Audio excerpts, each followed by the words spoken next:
Olá pessoal, mais uma vez no nosso canal de Destrava Física, falando um pouquinho da física do nosso cotidiano, da física que cai nas provas, nos concursos militares, a física do nosso dia a dia, a física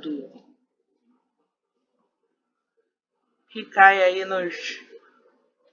nas provas, nas coisas que interessam para você.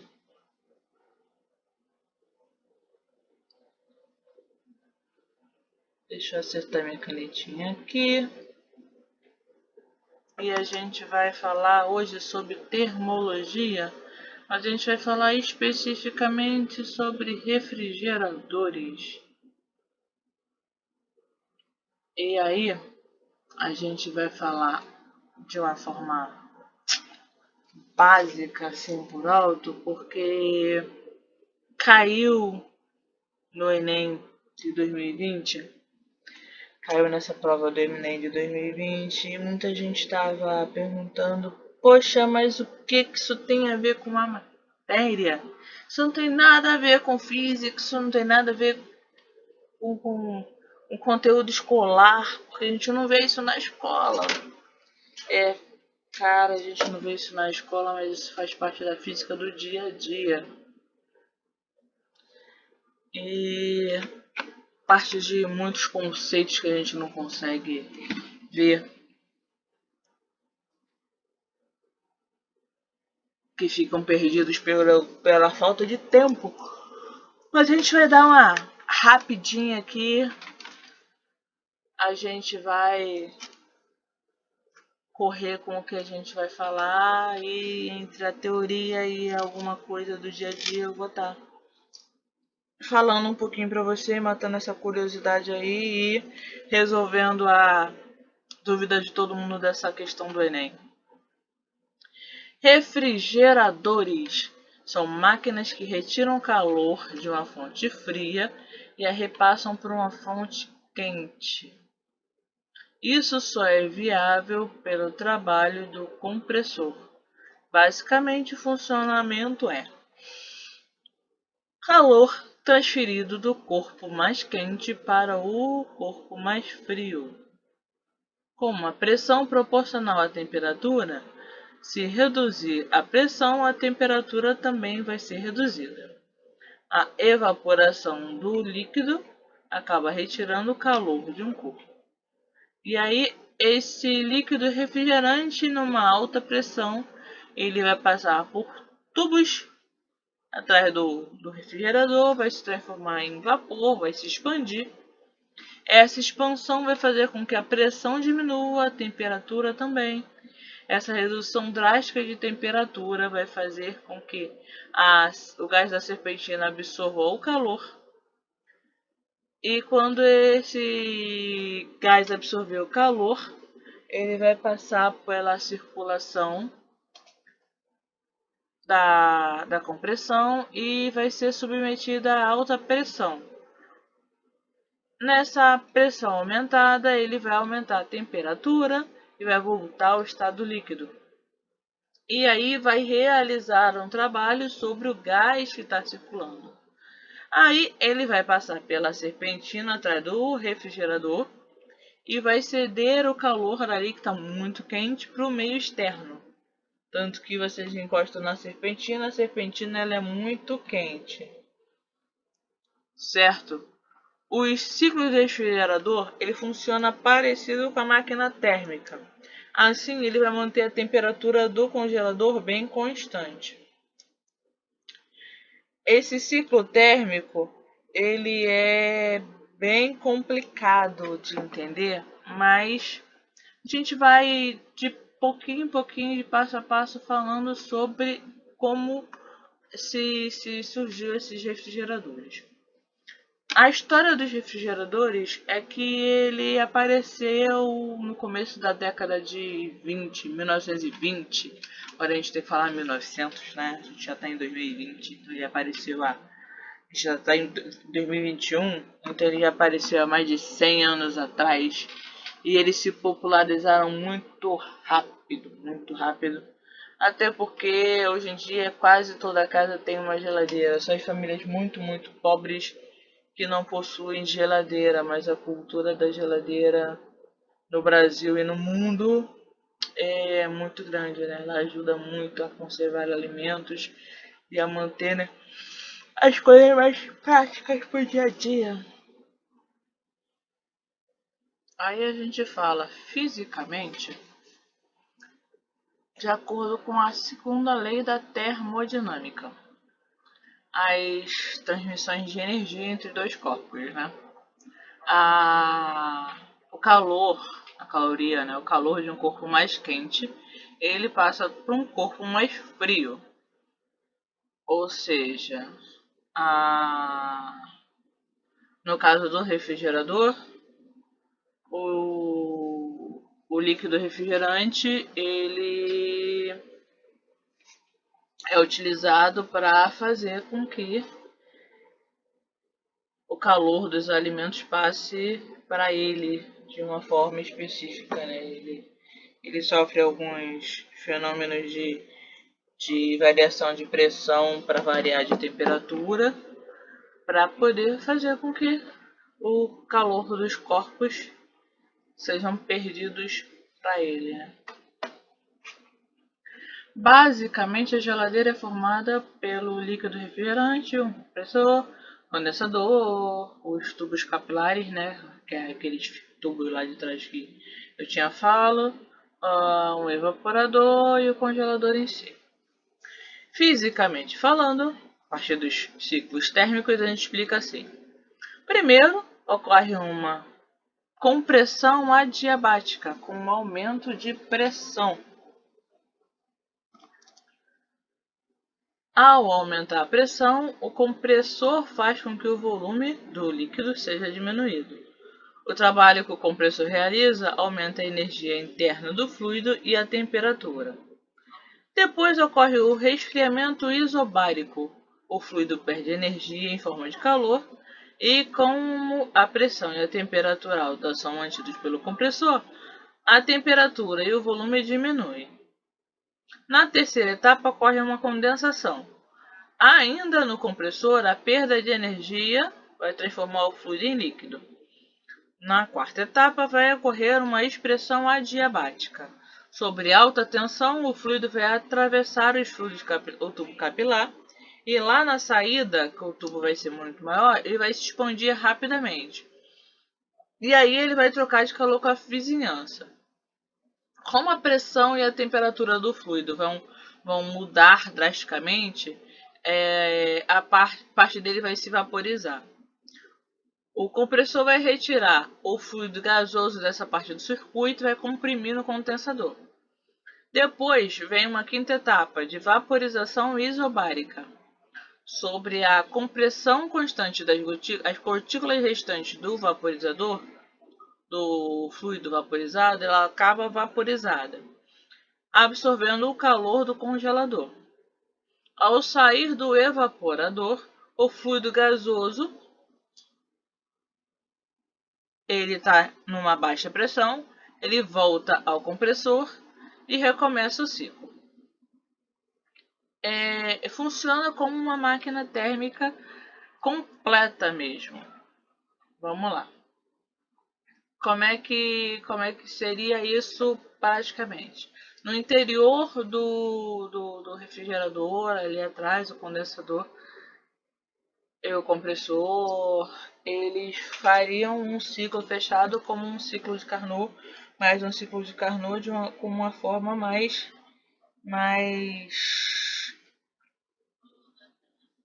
aprimorada, vamos dizer assim, onde as variações de temperatura e pressão são bem definidas. A gente teria bem esse esquema aqui de pressão e de volume de acordo com esse ciclo aqui. Neste primeiro ciclo, eu tenho num gráfico de pressão e volume, eu teria uma pressão inicial e um volume inicial.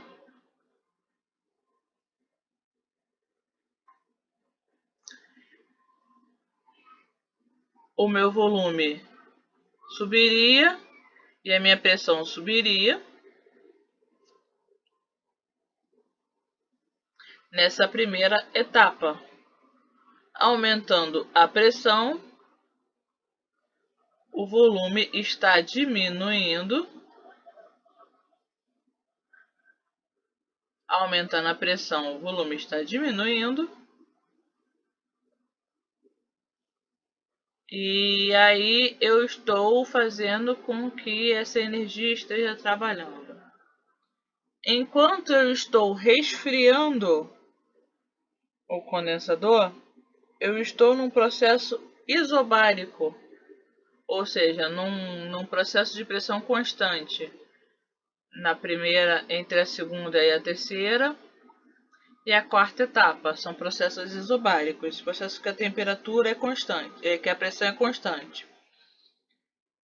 A pressão e a temperatura são mantidos e o volume vai diminuindo de acordo com o resfriamento, de acordo com que a temperatura vai diminuindo um pouco, mas continua muito alta. Mas vai se começando a perder calor.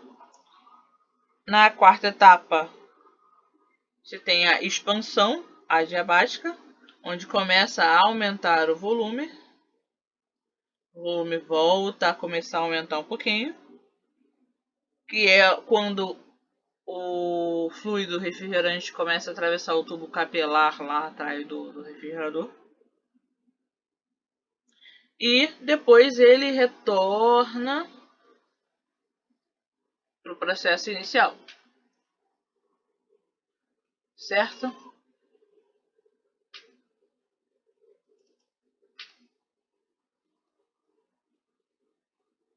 A gente vai fazer um mapazinho mental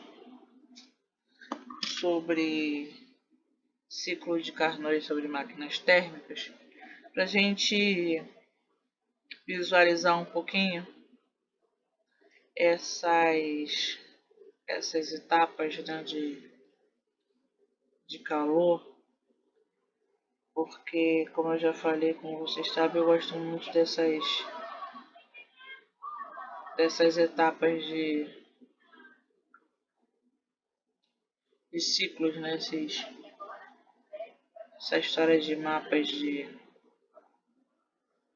mapas mentais, eu particularmente gosto muito. E aí a gente vai tá fazendo um aqui.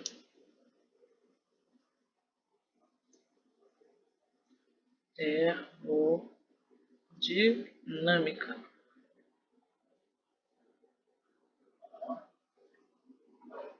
Para a gente pegar ciclo de Carnot. Vamos lá. Primeiro, qual é o básico do termodinâmica? A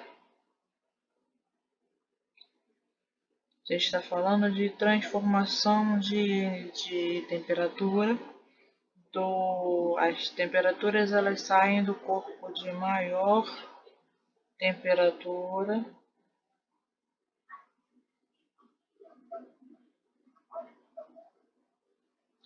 para maior temperatura. Da de maior temperatura para de menor temperatura. Então eu tenho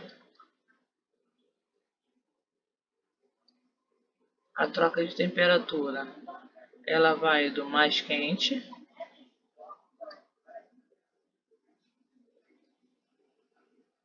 cede o mais frio.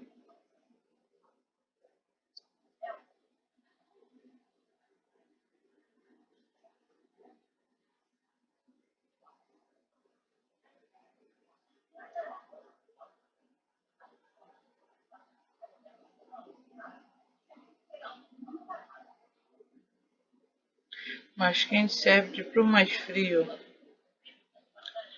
Essas transformações elas são sempre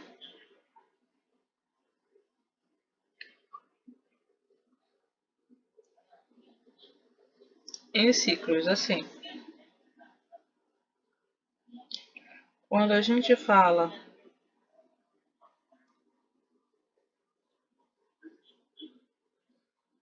de ciclos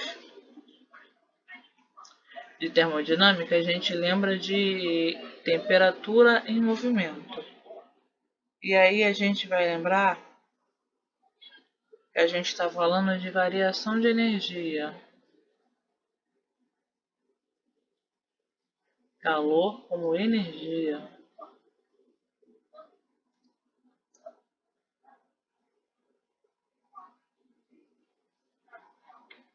Então a gente vai ter o quê? A gente vai ter primeira lei da termodinâmica. É o princípio da conservação de energia.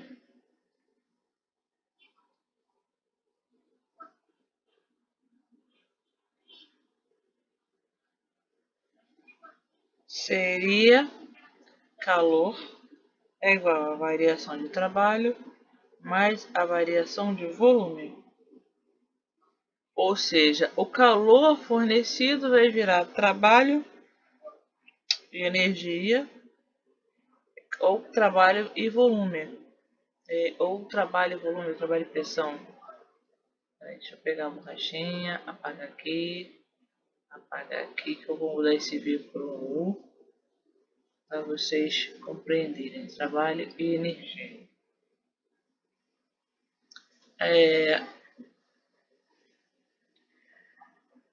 A minha segunda lei vai me dizer que o meu rendimento de 100% da máquina térmica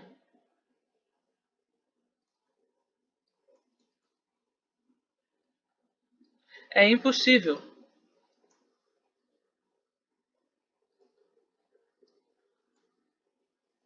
Por quê? Porque eu não consigo fazer uma máquina ideal onde eu não perca energia exercendo trabalho ou fornecendo energia para alguma coisa. Logo, eu vou sempre perder a energia para uma fonte fria ou vou perder energia formando calor. Ou seja, eu vou perder sempre alguma coisa de energia formando calor. E aí eu tenho a minha lei de rendimento.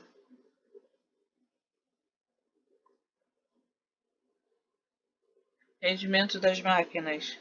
Eu tenho N, que é o meu rendimento, é igual ao meu rendimento útil da máquina sobre o rendimento total que eu poderia exercer. Isso aqui seria 1, que é o meu rendimento total, é igual menos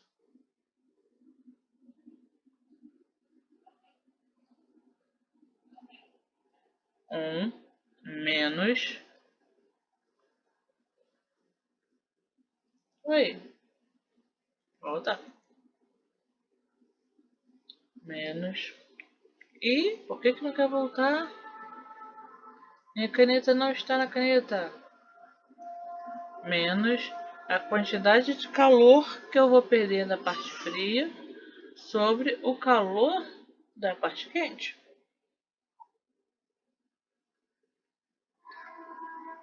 Nas máquinas térmicas, essa transformação de calor é cíclica, igual eu falei ali. Então, o melhor rendimento de uma máquina sempre vai ser essa aqui, o quente,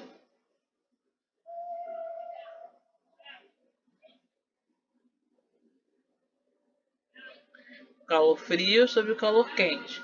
O meu menor rendimento de calor, meu maior rendimento de calor vai ser sempre esse aqui. Eu não consigo ter o 1 absoluto, eu sempre vou ter um valor menor que o 100%.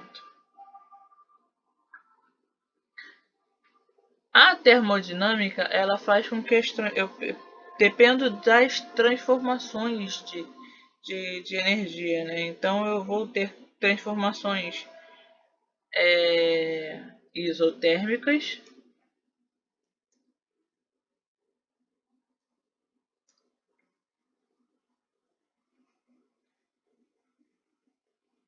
onde meu trabalho vai ser igual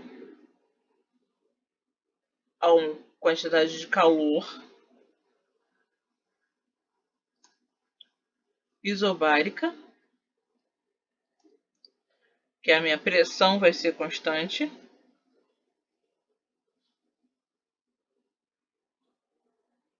ou seja, calor é igual a W mais WU, ou isovolumétrica,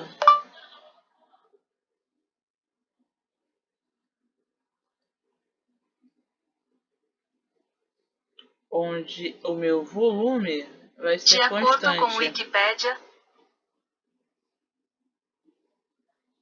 Olha o meu Windows reclamando aqui.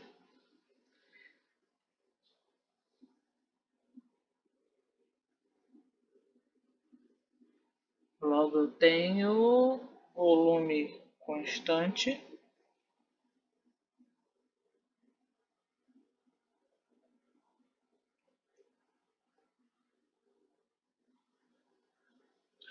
Logo a minha variação, meu W é U.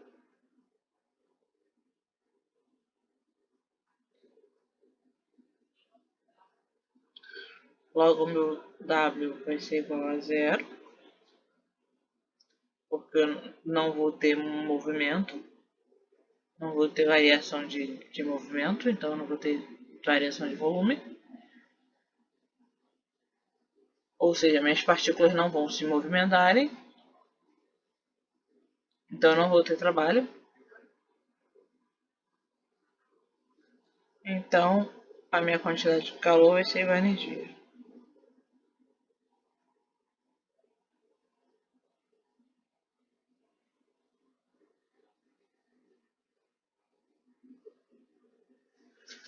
Bem, isso aí é um resumido que vocês vão precisar lembrar, mas para o que vocês precisam para a questão é o ciclo de Carnot. Então a gente vai dar uma voltinha ali no ciclo de Carnot.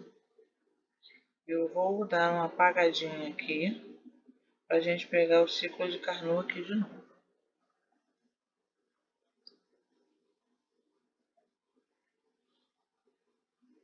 Apaguei tudinho. Vamos voltar ao ciclo de Carnot.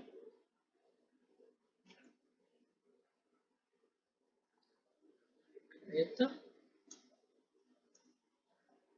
Ciclo de Carnot.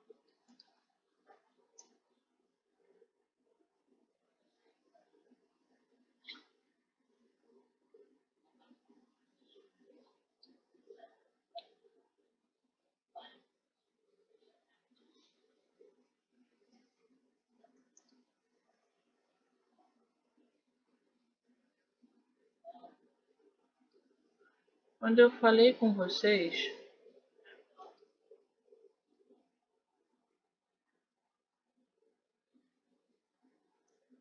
no slide passado, não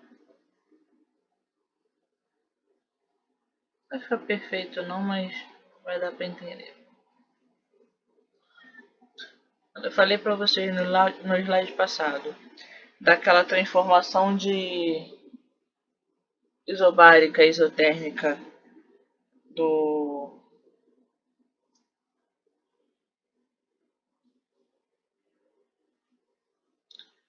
do compressor, a gente falou do ciclo de Carnot de uma forma um pouquinho mais técnica do que geralmente a gente se fala na escola.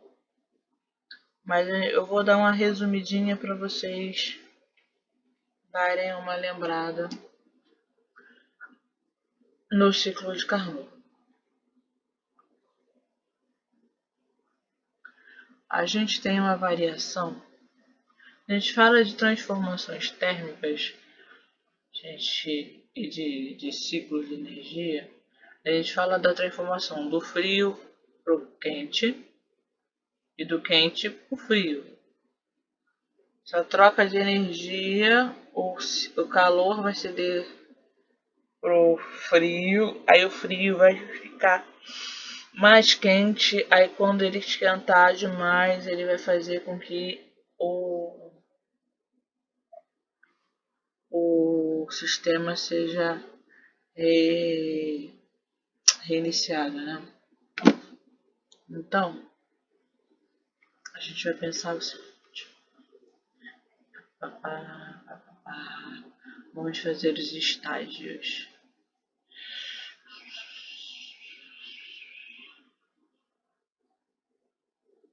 Vou desenhar aqui, depois eu vou explicar. Pressão, volume,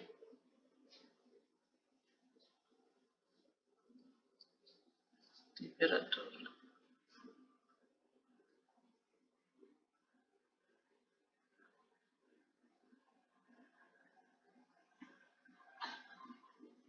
A gente pensa quando a temperatura é constante,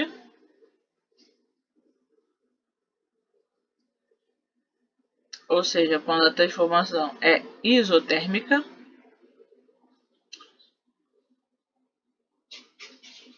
e quando a pressão é constante, quando a transformação é adiabática, tá? Como é que a gente pensa isso?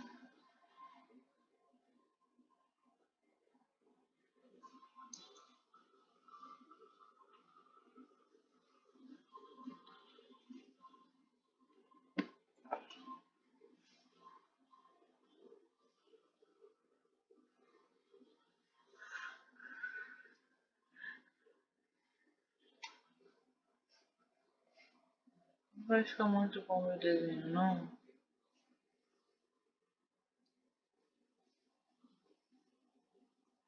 Temperatura 1, temperatura 2.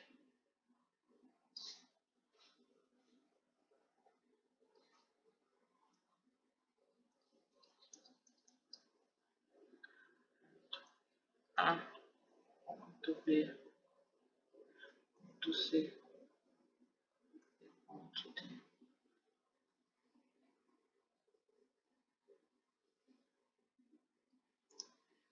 O que acontece com T2 menor que T?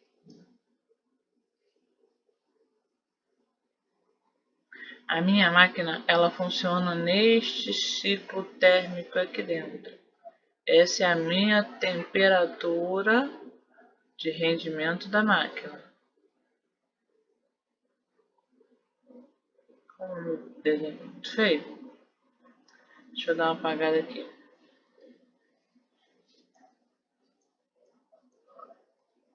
Vamos fazer de novo.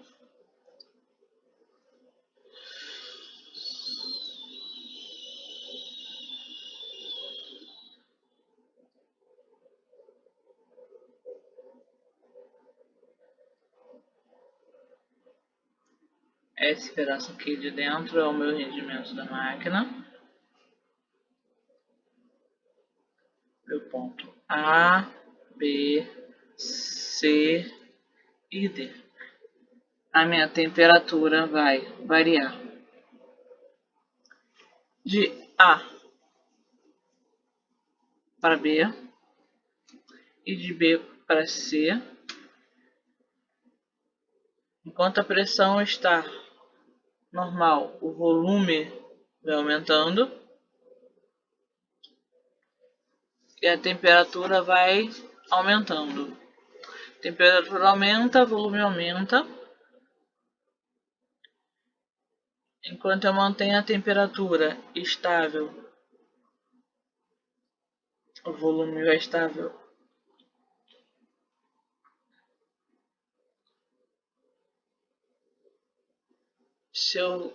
modifico a pressão, vou baixando a pressão naquela temperatura, eu vou perdendo a pressão naquela temperatura bruscamente, eu vou fazer com que o volume dela também se perca bruscamente.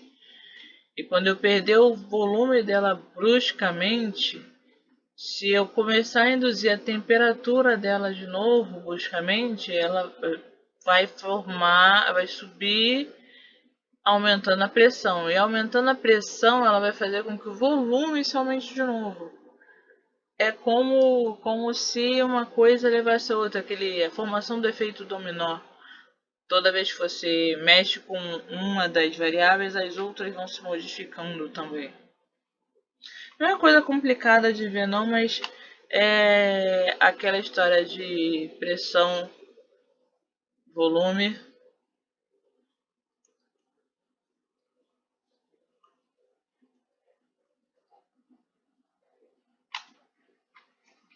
Inicial é igual a pressão e volume final, dividido pela temperatura inicial e final. Se eu mantive a temperatura constante, essa temperatura final aqui, ó, é igual, ele não entra na conta.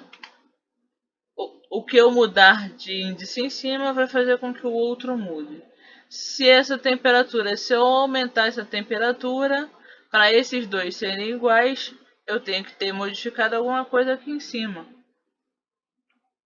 Eu não tenho como modificar um índice só através do outro, porque isso é uma igualdade. O volume inicial tem que ser sempre igual ao final. O volume inicial, o objeto final, o meu sistema final está aqui, ó, confinado aqui dentro. Então, tudo isso aqui, ó, é um sistema só. Então, ele só está se modificando de acordo com o que eu estou movendo ele. Mas as minhas partículas, as minhas moléculas, elas continuam as mesmas partículas, as mesmas moléculas. Então ele é igual. Então se eu modifiquei o volume, eu vou ter uma pressão diferente. Eu não tenho como ter a mesma coisa com pressão, volume e temperatura igual se ele estiver diferente. Entendeu? Se eu tenho pressão e volume igual, eu vou ter. Se eu tenho pressão e volume igual, eu vou ter temperatura igual, se são coisas iguais. Se eu tô com o volume diferente aqui na mesma pressão, se é o mesmo líquido, a mesma coisa, eu vou estar na temperatura diferente. Eu costumo dizer uma coisa bem fácil assim para o dia a dia. Por que a gente tem que abastecer o carro de preferência pela manhã ou bem à noite mesmo, bem de noite? Porque tem muitos donos de postos de gasolina bem sem vergonhas, né, nesse ponto, que eles aproveitam da dilatação dos líquidos para aumentar o volume, porque quando a gasolina está aquecida, o volume é maior, né? Então, aquele mesmo número de moléculas numa temperatura maior, ela está ocupando um volume maior na pressão. Igual o gás, né? O posto de gás, o posto de abastecimento de gás, o pessoal que abastece o carro no gás tem que verificar sempre a pressão, né, que aquele gás está saindo, porque às vezes você abastece aquele teu cilindro de gás, completa o meu cilindro de gás aí, e a pressão daquele gás ali está numa pressão muito baixa, e aí numa pressão muito alta, né? O volume, o gás está numa pressão muito alta, então ele está num volume muito grande. Ele está formando um volume muito grande, então aquele mesmo gás, se ele tivesse numa pressão diferente, ele ia estar fazendo um volume bem menor. Ele está fazendo um volume bem menor. Se ele tivesse uma pressão maior,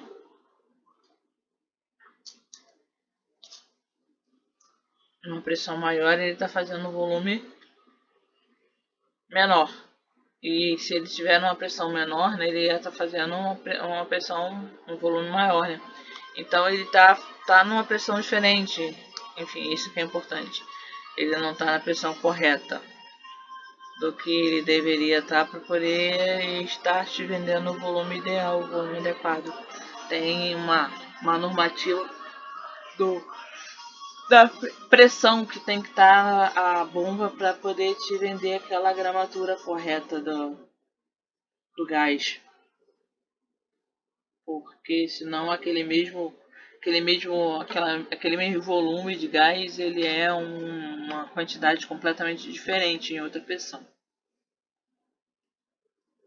E aí a gente chega na nossa questão que não tem nada a ver de gás, é acerca de refrigeradores, que como eu falei no início, ele foi uma questão bem polêmica, porque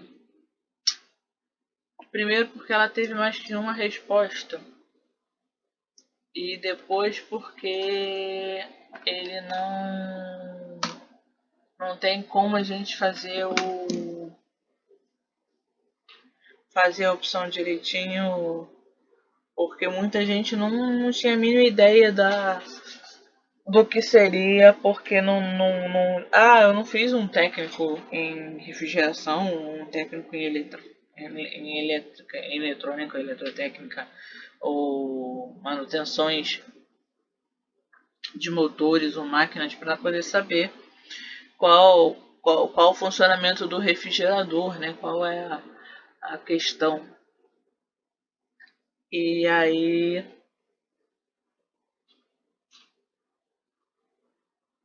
essa questão foi bem polêmica. E a questão diz assim: os manuais de refrigerador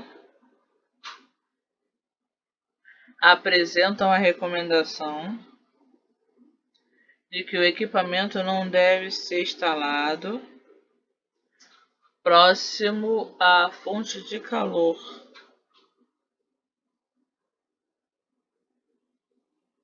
como fogão e aquecedores, ou em local onde incida diretamente a luz do sol. A instalação inadequada prejudica o funcionamento do refrigerador e aumenta o consumo de energia. O não atendimento desta recomendação resulta em aumento do consumo de energia, porque a. O fluxo de calor por produção do condensador sofre considerável redução. B. A temperatura da substância refrigerante do condicionador diminui mais rapidamente. C. O fluxo do calor promove significativa elevação da temperatura do interior do refrigerador. D. A liquefação da substância refrigerante no condensador exige mais trabalho do compressor. E. As correntes de convecção das proximidades do condensador ocorrem com maior dificuldade. Bem, primeiro, antes de eu explicar exatamente a questão, a gente vai eliminar as questões que não seriam de jeito nenhum. Então, primeiro eu vou ler as que não seriam de jeito nenhum. Vamos ler a letra E. As correntes de convecção das proximidades do condensador ocorrem com maior dificuldade. Vocês lembram o que é corrente de convecção? As correntes de convecção são aquelas ondas, né, de calor. Ou seja, são aqueles movimentos de calor, né? Aqueles movimentos de energia.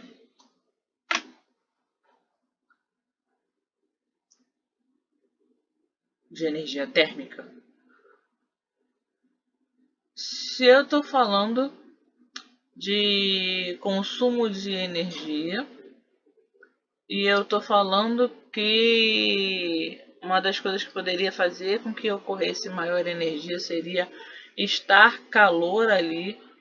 Se essas correntes não acontecessem, se essas correntes de calor não acontecessem, se elas tivessem dificuldade de acontecer, isso me ajudaria.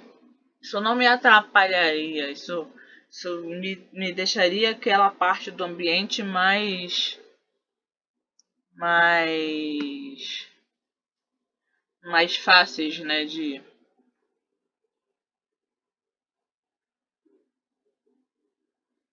sair, né, mais fáceis de passar, né, mais fáceis de, enfim. Ou seja, letra E está descartada. O fluxo de calor promove significativa elevação na temperatura interior do refrigerador. Fluxo de calor provoca significativa elevação da temperatura do interior do refrigerador. Vamos lembrar como o refrigerador é feito. O refrigerador, ele é uma carapaça. Vamos pensar aqui. Ele tem uma camadazinha de uma espécie de espuma aqui, né? Por dentro. Uma espuma que parece um isopor. Que protege fazendo como se fosse um isolante térmico do ambiente. Então, o calor externo já não interfere tanto com o interior do refrigerador. Então, se eu colocar o fogão ali do lado, não vai fazer diferença. Porque esse isopor, essa blindagem que eu já tenho do refrigerador, já vai fazer com que não entre calor. Então, letra C também não é. A temperatura da substância refrigerante no condensador diminui mais rapidamente. Temperatura do refrigerante no condensador diminui mais rapidamente. Se a temperatura diminui, ela fica mais fria. Se ela fica mais fria, o calor externo não está fazendo com que a temperatura ficasse mais fria. Então, também é uma questão que está completamente insignificante ali. Não tem porquê ela está ali. Aí a gente vai pensar na opção A e na opção D. Opção A. O fluxo de calor por condução no condensador sofre considerável redução. E letra E. As correntes de convecção. E letra D. A liquefação da substância refrigerante no condensador exige mais trabalho do compressor. Aí vamos pensar. A letra A. Se a temperatura do lado externo da geladeira ela tá maior, as trocas de ar entre a geladeira realmente ela tá mais acentuada. Ela está realmente gerando maior energia nesse processo. Porque ela está mais quente, então ela está precisando botar mais calor para fora. Então ela está precisando receber mais. Ela está precisando botar mais calor para fora. Por outro lado, a gente tem que esse comando de energia elétrica, ele não é por troca de calor, é por conta das vezes que o condensador precisa armar e desarmar. E esse trabalho de ciclo do condensador, ele é feito por conta da substância refrigerante. E aí a gente vai voltar lá, eu vou voltar aqui, lá para aquele primeiro slide que eu mostrei sobre como é feito a liquefação do refrigerante. Vamos lá. Segundo slide. Aqui, ó. A absorção de calor, gás circulante passa para a compressão, onde é submetida a alta pressão, aumentando a temperatura, levando ao estado líquido novamente, realizando o trabalho sobre o gás, passando pela serpentina atrás do refrigerador, cedendo calor para o meio externo.